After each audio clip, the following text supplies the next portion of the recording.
Assalamualaikum warahmatullahi wabarakatuh. Alhamdulillahirabbil alamin wassalatu wassalamu ala sayyidina Muhammadin asyrofil anbiya'i wal mursalin wa ala alihi wa sahbihi ajma'in.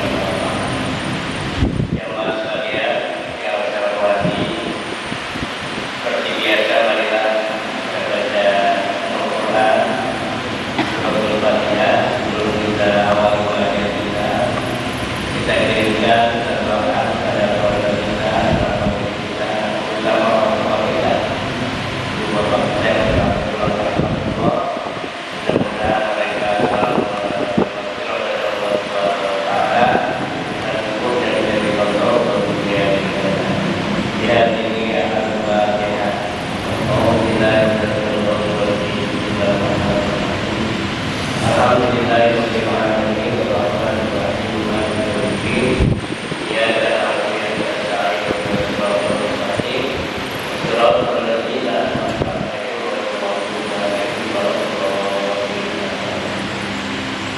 Jamaah sekalian,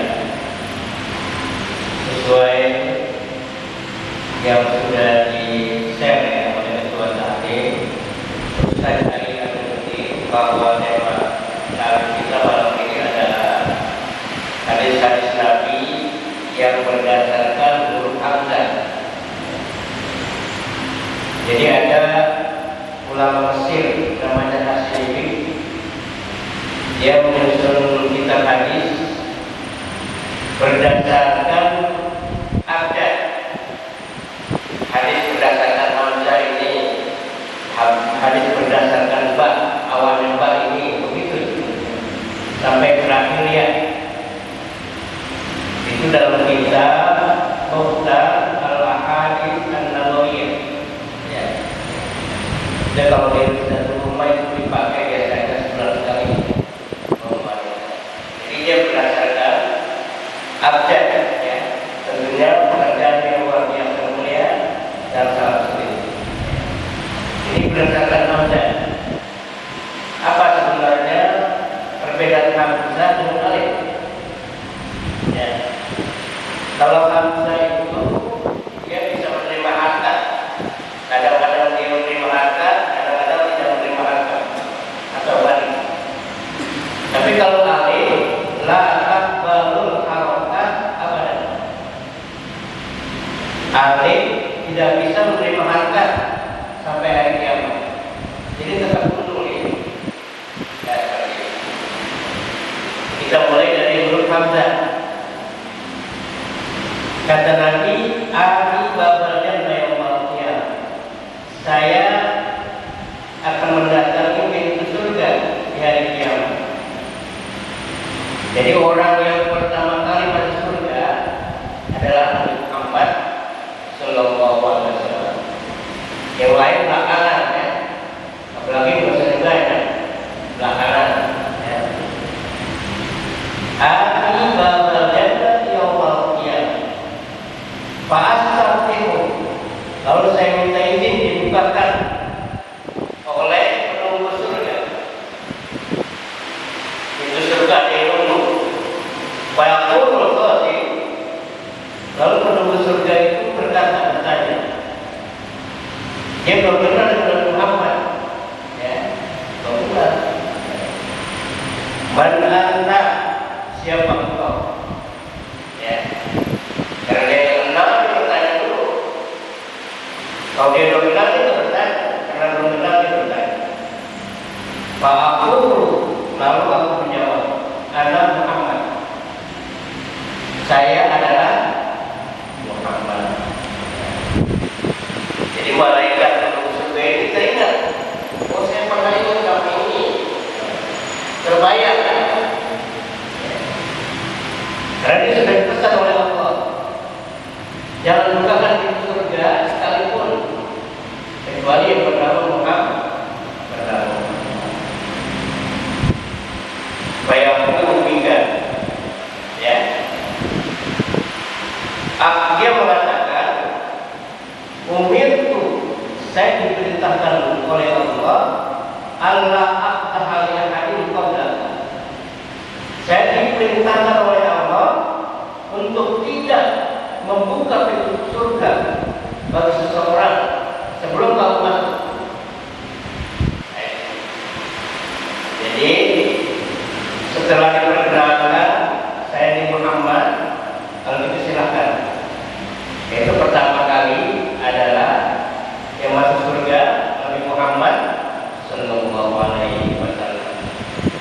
Jadi sini sesuai antara pesan Allah kepada penduduk surga. Ya, sudah ada namanya ya, sudah ada belakang, ya, sudah ada pinnya masuk surga. Ya, belakang, namanya belakang. Jadi memang sudah dipesan. Itu hadis yang pertama. Hadis yang kedua, apapun ini salah satu. Bencana agama itu ada 3 macam. Pertama, faqihun fajirun. Orang yang ngerti agama tapi berbuat maksiat. Bencana bagi agama. Ya. Dia ngerti tapi dia berbuat maksiat. Ya. Kalau nggak ngerti, nggak begitu besar. Ini dia ngerti. Faqihun fajirun. Ahli fikih, ahli agama yang mengerti ya tentang agama. Ini nggak boleh, ini disuruh, ya, ini dilarang, tapi dia kerjain. Wah, itu adalah bencana bagi agama. Ya. Yang kedua, bencana kedua adalah imam jahil, pemimpin yang zalim. Pemimpin itu yang pemimpin formal dari tingkat RT sampai RW, kelurahan, kecamatan, itu pemimpin formal. Ya. Wali kota, gubernur, kemudian kementerian, semua pemimpin zalim, bahkan termasuk bencana juga bagi agama. Ya, pemimpin yang zalim. Karena dalam salah satu hadis, pemimpin yang adil adalah balasan seperti itu. Utamakan pemimpin yang adil adalah dia akan masuk surga.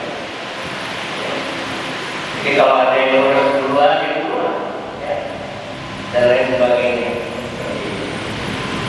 Dan sekiranya banyak, ya. Jadi ketidakadilan oleh para pemimpin, ya. Yang mestinya dalam beasiswa,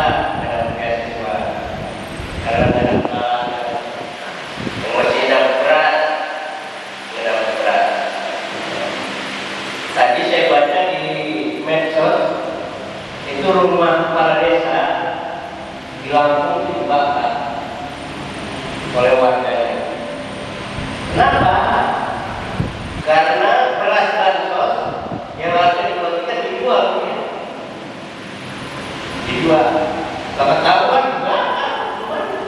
Nah, kenapa?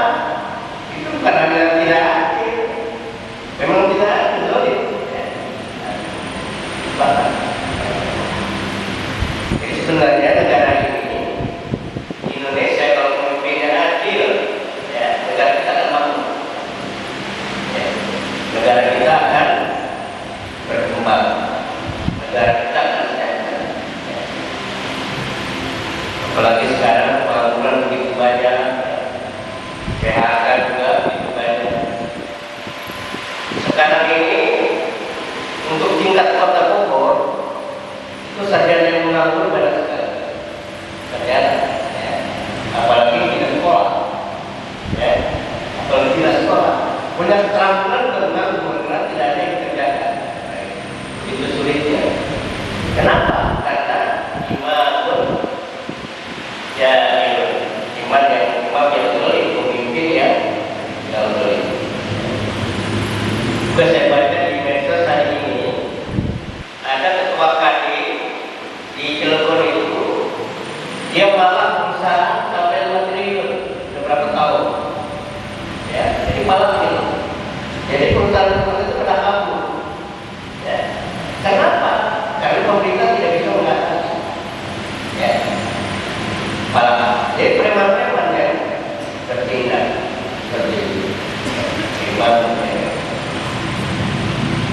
itu juga bencana bagi agama. Dan yang ketiga, bencana agama adalah mujtahid jahil. Mujtahid adalah orang yang seorang ulama yang bersungguh-sungguh dengan ilmunya, dia mencari hukumnya, hukum-hukum agama yang lainnya. Tapi ini jahil, dia tetap ilmu, tidak mempunyai ilmu, tapi memberikan fatwa, memberikan nasihat dan sebagainya. Itu maksud mujtahid jahil. Jadi mujtahid itu sebenarnya ada tiga tingkatannya, levelnya. Pertama, mujtahid mutlak. Itu mujtahid yang mendirikan mazhab fikih, atau mazhab teologi. Kalau mazhab fikih itu ada 4, yang dipanggil mujtahid mutlak. Pertama adalah Imam Hanafi, yang kedua Imam Maliki, yang ketiga Imam Syafi'i, dan yang keempat Imam Hambali. Ini mutlak. Yang kedua ada mujtahid muqayyad. Jadi dia ulama mujtahid satu mazhab saja. Dia misalnya ahli di bidang mazhab Hanafi, dia ahli di bidang mazhab Maliki, dia misalnya ahli di bidang mazhab Syafi'i, seperti Ibnu Abdul Salam, seperti Imam Ghazali, termasuk mujtahid dalam satu mazhab. Ada yang ketiga adalah mujtahid berbagai mazhab. Dia belum mazhab. Lalu mungkin ada pertanyaan dari kita, kenapa kita bermazhab?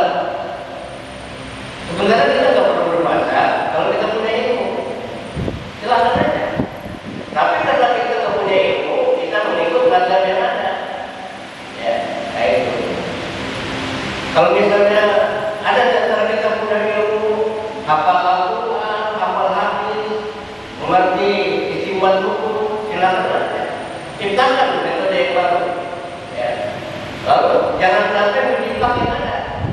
Kalau yang ada, maka kita perlu bermazhab. Kenapa? Karena ini sudah ada jalannya. Nah itu yang dimaksud ulama warasatul anbiya. Para ulama adalah ahli waris para nabi. Karena nabi sudah meninggal sudah lama, kita tidak tahu bagaimana bentuknya nabi. Tapi kita percaya. Kenapa kita percaya? Karena ada ulama yang menjelaskan. Ini pentingnya ulama.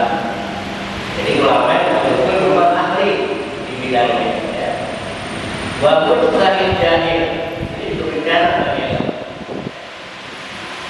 Sebenarnya dia kurang menguasai, tahu-tahu memberikan fatwa. Akhirnya menyesatkan umat. Dia sendiri sudah sesat, lalu menyesatkan orang. Bahwa dolar, dia sudah sesat, lalu menyesatkan orang. Ya, berikutnya ayatul munafiqin salasun. Ciri-ciri orang munafik adalah 3. Ciri-cirinya, bila haddatsa kadzdzaba. Apabila dia berbicara, dia berdusta, bohong. Tidak sesuai dengan ada apa adanya. Wa idza wa'ada akhlafa. Apabila dia berjanji, dia tidak pernah tepati. Misalnya besok datang ke rumah saya, dan siapa saya kunjung, agak, itu janji. Wa idza tumina, dan apabila dipercaya, dia berkhianat. Apa saja kalau kita dititipkan, termasuk jabatan, itu sebenarnya amanah. Jabatan RT,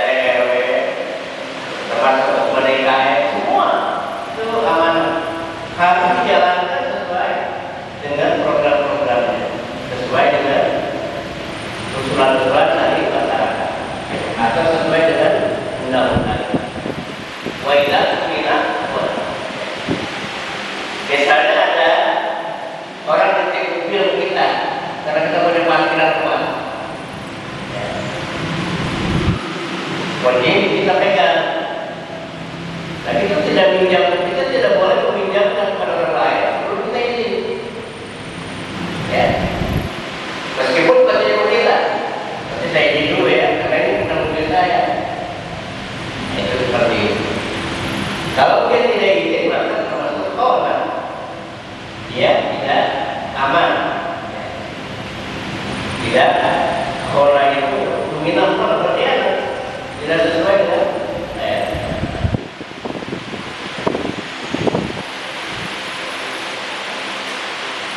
hadis berikutnya, ayat berisi ayat tentang kemuliaan. Wa qul alhamdulillah, katakanlah oleh Muhammad, alhamdulillah, segala puji bagi Allah, alladzi lam yattakhidh walada, yang tidak mempunyai anak, walam yakul lahu syarikun fil mulki, dan tidak ada baginya tandingan dalam kerajaannya, walam yakul lahu waliyyun minadh dhulli, dan tidak ada yang bisa merendahkannya, wa kabiru takbiro, dan besarkanlah dia.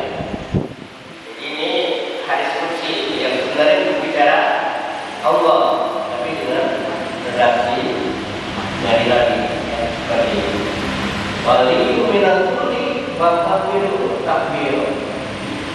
Kenapa di sini seperti misalnya surat Al-Imran, Qul huwallahu ahad, Allahus samad. Katakanlah oleh Muhammad, Allahus samad. Huwallahu ahad, Allah itu esa. Allahus samad, dia tempat bergantung. Lam yalid wa lam yulad, tidak beranak dan tidak diberanaki. Kenapa ada kata-kata beranak dan tidak diberanaki? Karena dalam konsep Kristen itu ada konsep trinitas, ya, tiga dalam satu.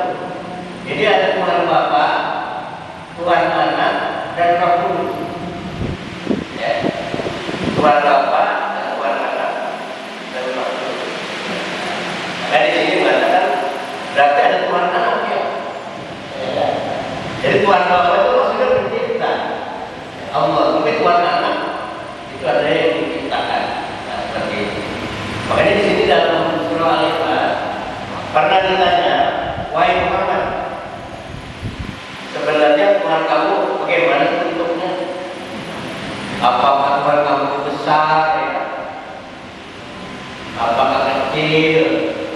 Bagaimana bentuknya?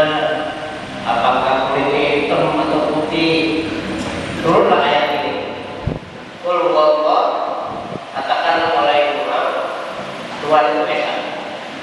Lam yalid wa lam yulad. Apakah dia berkeluarga atau enggak? Lam yalid wa lam yakul lahu kufuwan. Tidak ada yang bisa menandingi. Wa kabiru takbiro, dan besarkanlah dia sesuai dengan proporsinya. Hadis yang berikutnya, ibtahu ar-rif'ata minallah, carilah kemuliaan di sisi Allah. Jadi kalau kita mencari kemuliaan, ya kita dekati saja Allah, ya. Kita sering berzikir, sering sholat, sering minta. Karena dalam Al-Quran dikatakan, ista'inu bis-sabri was-shalah. Minta tolonglah kamu kepada Allah dengan sabar. Itu pertama. Yang kedua dengan sholat sunat. Ya, sholat sunat. Kita minta tolong dengan sabar. Kalau sabar itu maksudnya, kalau kita berdoa jangan buru-buru kita terima. Ya, la ta'jil. Silakan kamu berdoa apa saja, baik urusan dunia ataupun urusan, tapi jangan buru-buru diterima. Allah nggak mau, karena Allah nggak tahu. Yang penting kita minta saja, ya. Nanti Allah yang tahu kapan kira-kira kita diberikannya. Ya, seperti itu. Ya. Misalnya kita sakit keras, ya, mungkin kita minta kepada Allah. Ya. Kita sudah berobat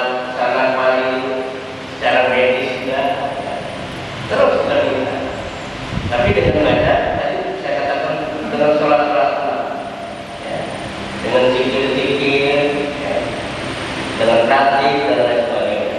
Jadi istahidu bisabri wassalah. Kalau kita termasuk minta kemuliaan kepada Allah. Lalu aman jadilah alaih. Ini. Engkau sabar kepada orang yang menganggap bodoh kamu. Jadi kalau ada seorang ustaz, ya, dia merasa pintar, merasa serba bisa, tahu-tahu dikritik, ya, marah-marah, ya, itu termasuk harus sabar, ya.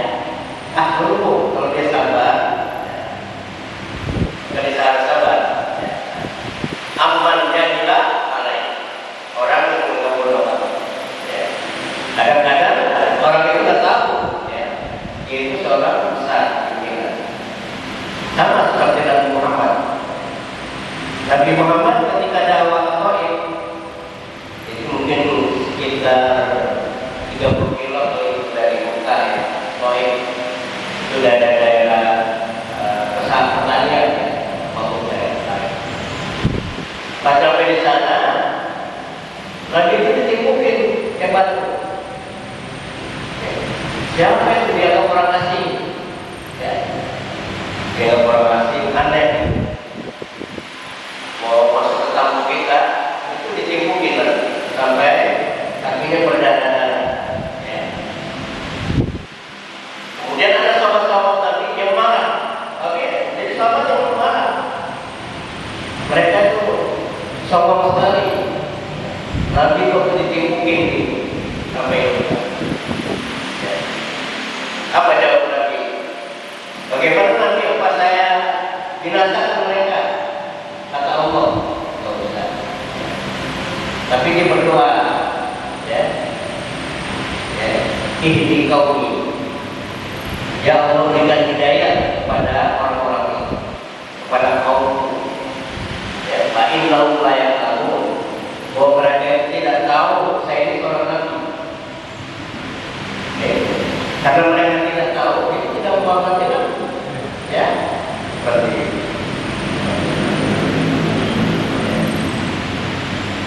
Saya dulu pernah Pak, waktu saya masih belajar kuliah di awal, pada acara besar, saya mau ke sini. Di samping saya Pak Irwan masih hidup, ya, berdua saja. Tahu-tahu panitia karena Pak Irwan duluan dipelukin, tangannya dipelukin bolak-balik. Bukan saya yang bukan perlu, tapi masih dipukul. Orang saya tahu, panitia saya tahu. Jadi saya kata supir, dari ini keluar, mampu disambung. Nah, ini kan memegang, percaya, ya, seperti itu. Karena mereka tidak tahu, ya, ada dia kenal saja. Biasanya kalau yang ini supir, ya, di samping supir, lagi di supir, ya. Nah, kita kata supir, ya, orang nggak tahu. Itu sampai sekarang itu. Jadi dihormati itu, orang berapa? Saya mati dulu, jauh. Berdua ada kira-kira kalau mau tidak, kira-kira itu tata cara. Bukan saya, guru saya orang itu lagi mikir, gue, karena meninggal. Nah, jadi Nabi itu pulang pergi, ya. Jadi dia berdoakan, Allahumma hadi qaumi. Ya Allah, berikanlah hidayah kepada orang-orang. Karena mereka tidak tahu saya nabi. Pak Innahu la ya'lamun. Karena mereka tidak tahu bahwa saya seorang nabi. Mungkin kalau mereka tahu saya seorang nabi, saya ini apa? Saya dijamu, diterima dengan baik dan lain sebagainya. Nah, ini kedua dia atas terkata. Waktu di man faramaka. Kalau kita ingin mendapat kemuliaan kita memberi kepada orang yang tidak memberi kepada kita. Nah, jadi Pak, kalau orang memberi kepada kita, itu kita sering beri kepada dia. Maksudnya, ini berarti orang yang tidak pernah bagi kepada kita, kita bagi. Waktu di buat arwah, itu berarti. Jadi orang yang pelit, tapi kita nggak usah pelit sama dia, coba. Dengan lama-lama dia mikir, gue dibagi mulu ya ini, secara bertahap, ya. Tapi berbagi migran, ya. Waktu di arwah. Derajat kamu akan meningkat kalau kamu bersedekah berbagi kepada orang yang tidak pernah berbagi. Apalagi orang itu kaya, tapi sangat pelit. Karena di situ dia kurang mendapat apa? Hidayah. Ya. Jadi waktu itu arwah ini diberat. Jadi kita memberi kepada orang yang tidak memberi kepada kita. Kalau kita kan lain, oke, politik banget, politik lagi. Nah itu cepatkan juga gitu. Ya bagus dengan kebaikan.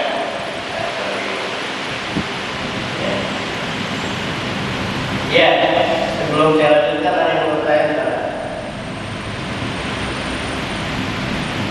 Nah,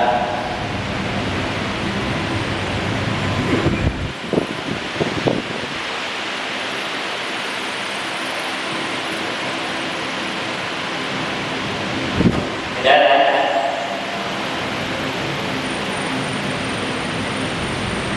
Ya, saya ada paham ini yang terlanjutkan. Waqala Nabi sallallahu alaihi wasallam, afdhalul ibadi ilallah man kana sawbahu khairan min amali. Hamba atau orang yang paling dibenci oleh Allah ialah yang bajunya lebih baik daripada amalnya. Ya. Jadi bajunya bagus, yang mahal, tapi amalnya tidak baik. Ini satu benci oleh Allah. Ya. Yang bagus ya bajunya baik, amalnya juga baik. Kalau dia juga, kalau kita mau ke masjid, itu disunahkan memakai baju putih ya. Baju lain boleh, tapi kalau baju putih itu dapat pahala bedanya. Ya. Dapat pahala. Pakai minyak wangi-wangi, ya, wangi-wangian. Ya. Zaitu yang kedua Isau bilang ya. Kalau kita mau hadir ke masjid ya. Tapi kalau untuk punya baju putih kokoh ya, apa? Tapi yang itu disunahkan baju putih dan pakai wangi-wangian. Antakuna siapa dia? Bajunya seperti baju Nabi. Ya orang bajunya bagus ya, pakai gamis. Wa amaluhu amalannya baik, tapi amalnya adalah orang-orang yang banyak berbuat dosa, yang baik atau semena-mena. Kemarin ini saya baca di medsos, ada paling motor itu di satu masjid, dia pakai gamis, pakai topi, pakai apa? Biasa orang dari